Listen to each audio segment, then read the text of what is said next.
I think it's important to recognize that we need more kindness, we need more empathy, and the rule of law ultimately is there to prevent cruelty and abuse. It's meant to ensure that people don't suffer genocide, crimes against humanity and war crimes. So we need more peace, we need less conflict, and the rule of law, the common yardstick that applies regardless of people's passport, the color of their skin, their nationality, their religion or their ethnicity, is something that people around the world are craving. And I think we see increasingly in the global pact of the Secretary General in terms of regional accountability efforts that accountability is being called for. Unfortunately, it's come up against certain political realities and some headwinds, and we need to make sure that we can get through those headwinds by sticking to the principle that all human lives matter equally.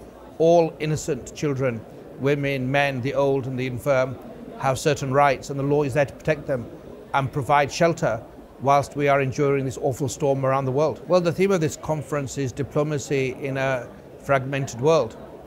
If you have fractures or multiple fractures after a car crash, you have to find a way to put the arm or the leg or the body back together.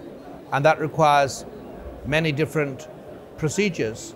And the rule of law is one of them. At this conference that Turkey has organized, I think it's exceptional that some of the world's top leaders, heads of state, heads of government, foreign ministers, great thinkers, economists, heads of international organizations are here to try to discuss and come up with concrete solutions. Because as we are speaking here in Antalya, so many people in Sudan, in Gaza, are suffering things that you can't even bear to think about.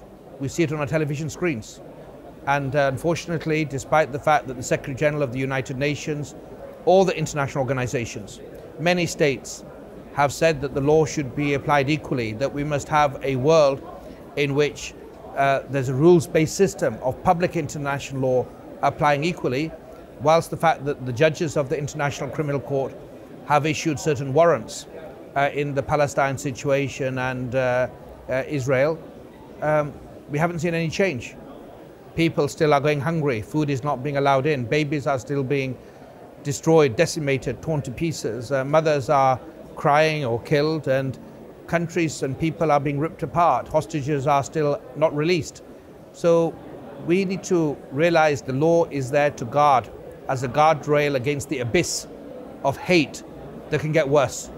And the law is there to try to ensure that we see what's right and what's wrong, and try to make all of us think that the other person could be our brother, could be our sister. In fact, it should go more, that we should see the other person, whatever their politics, color, religion, ethnicity, passport, they are our brothers and sisters, our family members. And if we thought truly they were our family member, we would stop the madness we see around the world, in Gaza with hostages from Israel, in Ukraine, in Sudan, in Libya, in so many parts of the world where people are crying as we speak. People are bleeding physically, and the law needs to be supported by state parties of their own statute and non-state parties, realizing that it is there ultimately to prevent a world slipping more and more into wider and wider conflicts.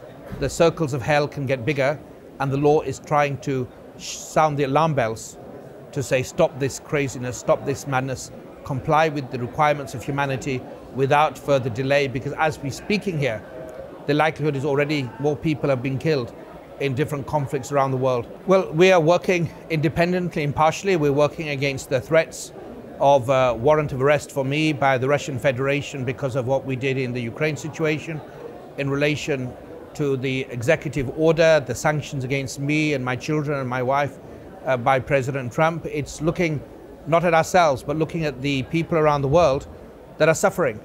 And ultimately, this is what all of us should do.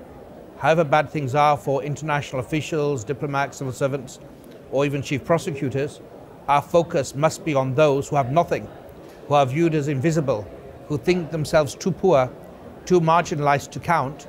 This conference and many other conferences around the world, the movement that's coming from the people must underline the fact that every human life matters. To kill one innocent is to kill humanity. To save one innocent is to save humanity. And the law is to give some substance to those principles that are there in religious texts from Islam, from Judaism, and actually are the common heritage of humanity. So we must apply the law, not being perfect, but trying to apply it equally across the world where we have jurisdiction.